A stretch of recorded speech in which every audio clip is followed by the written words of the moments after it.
Hello दोस्तों, आज हम लोग पढ़ने वाले हैं class 10th carbon its compound chapter का एक छोटा सा टॉपिक है जिसका नाम है IUPAC nomenclature of organic compound. तो इस वीडियो में हम लोग देखेंगे कि किसी भी ऑर्गेनिक कंपाउंड का कैसे नेमिंग करते हैं। ठीक है, उसका कैसे हम लोग उसका फॉर्मूला लिखते हैं।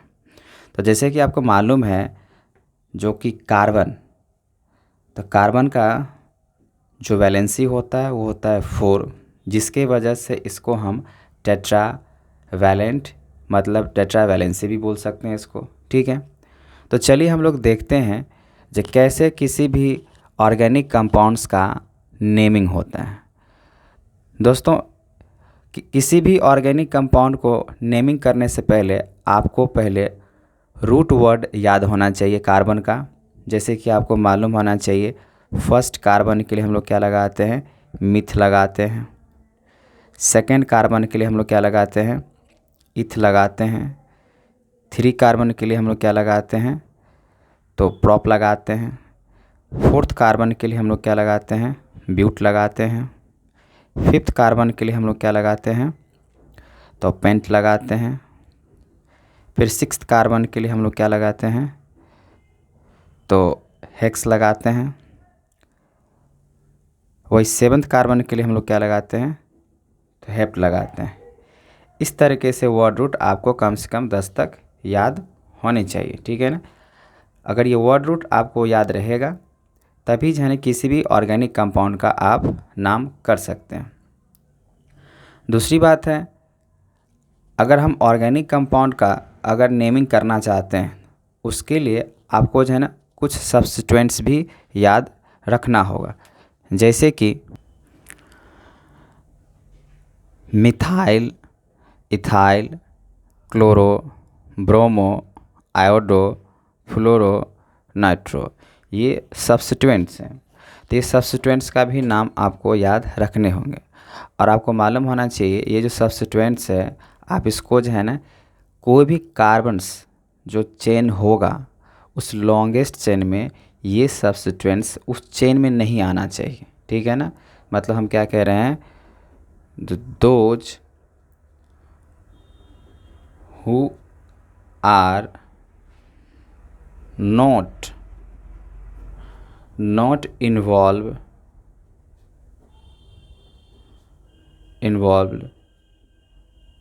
in main chain, मतलब लॉन्गेस्ट चेन जो कार्बन का अभी हम बताने वाले हैं उसमें ये इन्वॉल्व नहीं होना चाहिए। ठीक है, तो चलिए हम लोग देखते हैं जो कैसे किसी भी ऑर्गेनिक कंपाउंड्स का नेमिंग करते हैं। तो उसके लिए आपको जो है ना जो हाइड्रोकार्बन्स के अंदर एल्केन, एल्कीन, एल्काइन पढ़े हैं, ठीक है ना, उसमें जो जनरल फार्मूला था वो आपको याद रखने पड़ेंगे।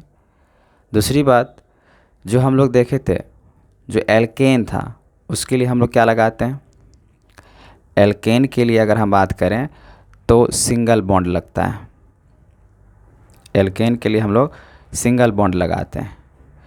वही अगर हम बात करें एल्कीन की, तो एल्कीन में क्या लगता है, डबल बॉन्ड लगता है। ये भी आपको याद रखने की ज़रूरत है। और एल्काइन के लिए YNE, एल्काइन के लिए आपको ट्रिपल बॉन्ड की ज़रूरत होता है। ठीक है, तो चलिए हम लोग यहाँ पर देखते हैं कि कैसे किसी भी कार्बन्स कंपाउंड का नेमिंग करते हैं।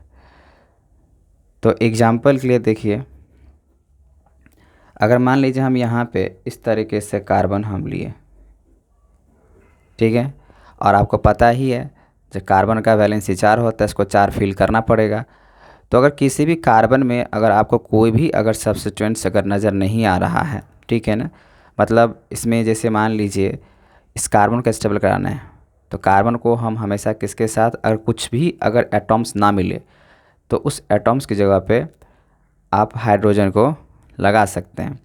तो मान लीजिए इसको स्टेबल करने होंगे तो कितना हो सकता है, CH3, CH2, यहाँ भी हो जाएगा CH2, यहाँ भी हो जाएगा CH2, यहाँ भी हो जाएगा CH3। अब ये जितने भी कार्बन आपको दिख रहा है ये सब का सब क्या है, स्टेबल है। अब मान लीजिए इसका अगर हम नेमिंग करते हैं तो नेमिंग करने के लिए क्या करना होगा, तो सबसे पहले आप लॉन्गेस्ट चेन को ढूंढिए, तो वैसे ही ये लॉन्गेस्ट चेन है, ठीक है। और उसके बाद कार्बन को काउंट कर लीजिए, वैसे ही यहाँ पे सिंपल सा ही है जो कि फंक्शनल ग्रुप के हिसाब से होगा। तो मान के चलिए यहाँ पे कितने कार्बन्स आपको दिए हैं, 1 2 3 4 5। तो 5 कार्बन किस के लिए हम लोग यूज करते हैं, पेंट के लिए, तो यहाँ पे आ जाएगा पेंट। और इसमें देखिए जो सिंगल बॉन्ड है, और सिंगल बॉन्ड किसके लिए लगाते हैं हम लोग, तो ANE, तो इसमें क्या लग जाएगा ANE, तो पेंटेन। ये जो आप देख रहे हैं कंपाउंड्स ये किसका होगा, पेंटेन का होगा, ठीक है ना। वही अगर आप देखिए, अगर हमने यहाँ पे 3 कार्बन ले लिए, ठीक है, और डबल बॉन्ड के साथ लगा दिए, तो इसको स्टेबल करने के लिए तो आपको पता ही है जो 3 हाइड्रोजन की ज़रूरत पड़ेगा। यहाँ पे 1 2 3 इसको फिल है, तो इसको स्टेबल करने के लिए 1 हाइड्रोजन की ज़रूरत पड़ेगा, और 1 2 इसमें 2 हाइड्रोजन की ज़रूरत पड़ेगा, ठीक है ना। अब ये स्टेबल हो गया, तो अब इसका नेमिंग क्या होगा, तो इसका नेमिंग के लिए आप देखिए सबसे पहले कार्बन को ढूंढिए, कितने कार्बन्स हैं, तो 1 2 3। तो 3 के लिए हम लोग क्या लगाते हैं, 3 के लिए हम लोग लगाते हैं प्रॉप, ठीक है ना, प्रॉप। तो यहाँ पे लिखा आ जाएगा प्रॉप। अब देखना ये है सिंगल बॉन्ड है या डबल बॉन्ड है, तो यहाँ पे आपको क्या दिख रहा है, डबल बॉन्ड। तो डबल बॉन्ड के लिए हम लोग क्या लगाते हैं, लास्ट में जो होगा सफिक्स ENE ऐड कर देते हैं, तो ये ENE ऐड हो जाएगा, अभी हो जाएगा प्रोपीन, ठीक है। तो इस तरीके से हम लोग जो है इसको नेमिंग करेंगे। वही अगर मान लीजिए अगर हम यहाँ पे ये लिख दिए कार्बन का 4 कार्बन ले लिए, अब यहाँ पे ट्रिपल बॉन्ड लगा दिए, ट्रिपल बॉन्ड लगा दिए, तो देखिए इस कार्बन के पास जो 1 2 3 4 ये कार्बन स्टेबल है, ये कार्बन स्टेबल नहीं है, तो इसको क्योंकि 4 वैलेंसी तो चाहिए ना, इसको 4 वैलेंसी फिल करना होता है, तो 1 2 3 4 ये फिल हो गया। इसमें नहीं है तो आप इसमें 3 गो हाइड्रोजन जोड़ दीजिए, क्योंकि सगा भाई होता है हाइड्रोजन कार्बन का, तो आराम से इसको ऐड कर सकते हैं। फिर यहाँ पे देखिए 1 2 3 और इसको लगा के 4, ये कार्बन भी स्टेबल हो जाएगा, लेकिन ये नहीं है तो इसमें हम क्या लगा देंगे, 3 लगा देंगे। अब ये हो गया पूरे तरीके से फिल हो गया। अब इसका अगर नेमिंग करना है तो देखिए 1 2 3 4, तो 4 के लिए हम लोग क्या लगाते हैं, तो ब्यूट लगाते हैं, तो यहाँ पे ब्यूट तो लगेगा ही लगेगा। अब यहाँ पे देख रहे हैं बॉन्ड किस टाइप का है, तो ट्रिपल बॉन्ड है, तो ट्रिपल बॉन्ड के लिए हम लोग क्या लगाते हैं, YNE सफिक्स लगाते हैं, ठीक है ना। तब इस तरीके से होगा तो ब्यूटाइन हो जाएगा, ठीक है। तो चलिए और कुछ देखते हैं जो सब्स्टिट्यूएंट्स के हिसाब से नेमिंग करना होगा तो कैसे करेंगे। अब इस तरह के कंपाउंड के लिए कैसे इसका नेमिंग किया जाता है, तो ध्यान सुनिए। इस तरीके के जो आपको कार्बन्स का जो कंपाउंड दिख रहा है, तो सबसे पहले हम लोग को लॉन्गेस्ट चेन को सेलेक्ट करने पड़ते हैं। तो यहाँ पे देखिए यही सबसे लंबा चेन है, ठीक है ना। तो हम इस लंबा चेन को, कार्बन के इस लंबे चेन को सेलेक्ट कर लिए, ठीक है। पहले इसको चुनना पड़ता है जो कौन सा लॉन्गेस्ट चेन है। उसके बाद जो सेकंड स्टेप होता है उसका होता है आप इसका पोजीशंस को काउंट कीजिए, 1 2 3 4 5 6 7। एक बार आप इधर से लिख लीजिए नेमिंग नंबरिंग, और उसके बाद एक बार इधर से लिख लीजिए 1 2 3 4 5 6 और 7। उसके बाद इस टाइप के ऑर्गेनिक कंपाउंड्स को अगर मुझे नेमिंग करना होता है तो सबसे पहली बात आप लंबा चेन को इसको डिसाइड कर लीजिए कौन सा है। सेकंड स्टेप होगा इसका नंबरिंग कर दीजिए, और तीसरा जो स्टेप होता है वो ये जो सबसे नियरेस्ट देखिए जो सब्स्टिट्यूएंट्स कहाँ पे हैं। अगर आप इधर से देखते हैं तो 1 2 3, तो इधर से नियरेस्ट 3 पे सब्स्टिट्यूएंट्स है। अगर आप इधर से काउंट कर रहे हैं 1 2 3 4, तो इधर 4th पे सब्स्टिट्यूएंट्स है। तो आपको क्या करना होगा, जो सबसे नियरेस्ट होता है ना वहाँ से लेना पड़ता है। तो सबसे नियरेस्ट क्या है, तीसरा नंबर पे नेमिंग दिया गया सब्स्टिट्यूएंट्स, तो यहाँ पे लिखेंगे हम लोग 3, अब उसके सब्स्टिट्यूएंट्स का पोजीशन और भी अगर कहीं पे सब्स्टिट्यूएंट्स है तो उसको लिखना पड़ता है। जैसे सबसे पहले सब्स्टिट्यूएंट्स कौन मिला, यहाँ पे मिथाइल मिला, ठीक है ना, लेकिन कौन से पोजीशन पे, थर्ड पोजीशन पे, तो हमने यहाँ पे 3 लिख दिया, ठीक है ना। अब उसके बाद देखिए फिर से यहाँ पे दिख रहा है फोर्थ पोजीशंस पे भी आपका क्या नज़र आ रहा है, तो मिथाइल नज़र आ रहा है, ठीक है ना, सब्स्टिट्यूएंट्स नज़र। तो हम इसको यहाँ पे 4 भी लिखेंगे। अब 4 लिखने के बाद इसमें कितने टोटल आपका मिथाइल था, तो एक यहाँ पे मिथाइल है, CH3 किसके लिए होता है, मिथाइल के लिए। आपको यहाँ पे हम सब्स्टिट्यूएंट्स के बारे में लिखवाएं, ठीक है ना, ये मिथाइल होता है। तो अब यहाँ पे देखिए, तो यहाँ पे भी आपका फोर्थ पोजीशन पे मिथाइल है, तो यहाँ पे एक मिथाइल है और एक यहाँ मिथाइल है, कितने मिथाइल हो गया, 2। तो इसके लिए हम लोग क्या लिखेंगे, डाई मिथाइल,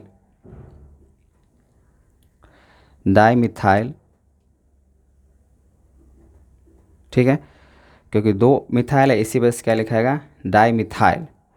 अब नेक्स्ट जो स्टेप होता है वो होता है कार्बन को आप काउंट कीजिए, कितने कार्बन है। तो देखिए कितने कार्बन है लॉन्गेस्ट चेन में, जो आपको कार्बन को जो काउंट करने होंगे वो लॉन्गेस्ट चेन में काउंट करने होंगे।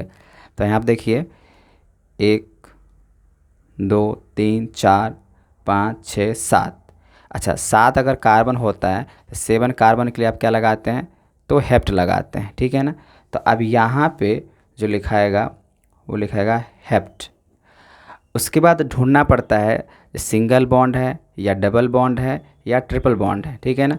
तो यहाँ पे आप इस लॉन्गेस्ट चेन में देखिए सब में क्या है, सिंगल ही बॉन्ड है, और सिंगल बॉन्ड के लिए हम लोग क्या लगाते हैं, तो ANE लगाते हैं। जैसे हम ऊपर में आपको बता रहे थे तो सिंगल बॉन्ड सिर्फ किस में बनता है, तो एल्केन में बनता है, तो इसीलिए यहाँ पे क्या लग जाएगा, ANE लग जाएगा।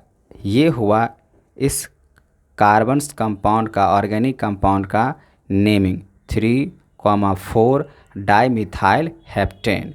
तो इस तरीके से आपको काउंट करने होंगे। तो सबसे पहले बात ध्यान रखना है, जो लॉन्गेस्ट चेन को हम लोग जो है ना ढूंढते हैं। सेकेंड स्टेप होता है उसका, हम जो लॉन्गेस्ट चेन हमने ढूंढ लिया उसको नंबरिंग करेंगे। और जो थर्ड स्टेप्स होता है, जो सबसे नियरेस्ट जो सब्स्टिट्यूएंट्स होगा वहाँ से हम लोग लिखना शुरू करते हैं। तो जैसे ये थर्ड पोजीशन पे ये था और ये फोर्थ पोजीशन पे था, हम ऐसे भी काउंट कर रहे थे, तो ये फोर्थ पे जा रहा था, तो ऐसे करके जा रहे हैं। तो सबसे नियरेस्ट जो पोजीशंस यहाँ पे दिख रहा है वो सब्स्टिट्यूएंट्स का वो 3 पे है, इसलिए हम यहाँ पे 3 लिख दिए।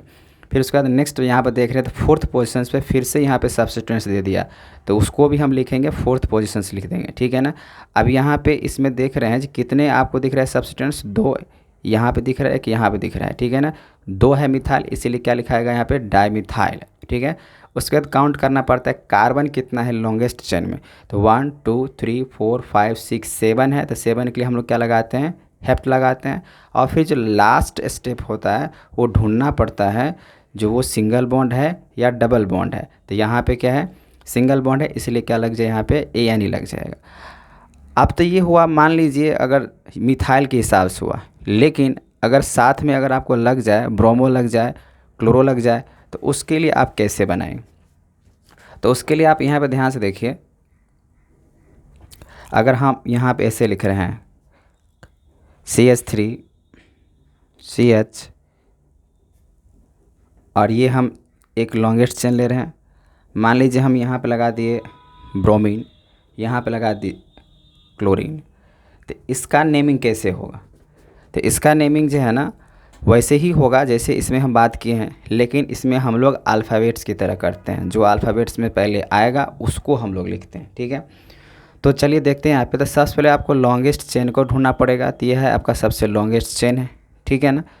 लॉन्गेस्ट चेन ढूंढने के बाद इसका नेमिंग करेंगे, नंबरिंग करेंगे, तो 1 2 3 4, इसमें भी आप देखिए 1 2 3 4, ऐसे भी देख रहे हैं, तभी ऐसे भी देख रहे हैं, तो दोनों सबसे नियरेस्ट जो पोजीशन है वो सेकेंड है, और इधर से भी देख रहे हैं तो सबसे नियरेस्ट जो पोजीशन दिख रहा है वो कितना है, सेकेंड ही है। लेकिन इसको हम जो लिखेंगे ना वो अल्फ़ाबेट्स की तरह, जैसे ABCDE जो हम लोग पढ़ते हैं, तो उसमें सबसे पहले क्या आता है A, फिर आता है B, उसके बाद आता है C। उसी तरीके से तो ब्रोमो में और क्लोरो में तो सबसे पहले क्या आएगा, ब्रोमो आएगा, ठीक है ना। तो इसीलिए हम यहाँ पे ब्रोमो लिखें, लेकिन ब्रोमो का पोजीशन क्या है, सेकंड पोजीशन है, तो आप लिखेंगे 2 ब्रोमो। अब उसके बाद यहाँ पे देखिए ये जो क्लोरो है, वो कितना पोजीशन पे है, थर्ड पोजीशन पे, क्योंकि हम इस तरफ से काउंट कराना शुरू किए, इस तरफ से, ठीक है ना। तो ये सेकेंड पोजीशन पे, इसीलिए हम लिख दिए 2 ब्रोमो। अब थर्ड पोजीशन पे क्या नज़र आ रहा है आपको, क्लोरो, ठीक है ना। तो हम यहाँ पे लिख देंगे थर्ड पोजीशन क्लोरो। अब उसके बाद कार्बन्स को यहाँ पे काउंट कीजिए कितने कार्बन्स है, तो 1 2 3 4। फोर्थ कार्बन के लिए हम लोग क्या लगाते हैं, फोर्थ कार्बन के लिए हम लोग लगाते हैं प्रॉप। अब सब में सिंगल ही बॉन्ड है तो क्या लग जाएगा, ANE। तो 2 ब्रोमो 3 क्लोरो प्रोपेन, ये किसका फॉर्मूला हो गया। ये जो आप देखें यहाँ पे, ये जो आप कार्बन्स का जो चेन देखे हैं, कंपाउंड्स देखे हैं, इसमें क्या निकल के आया, 2 ब्रोमो 3 क्लोरो प्रोपेन, ठीक है। तो इसी तरीके से हम लोग जो है ना किसी भी कार्बन कंपाउंड्स का जो ऑर्गेनिक वाला होगा हम इसको ऐसे नेमिंग कर सकते हैं।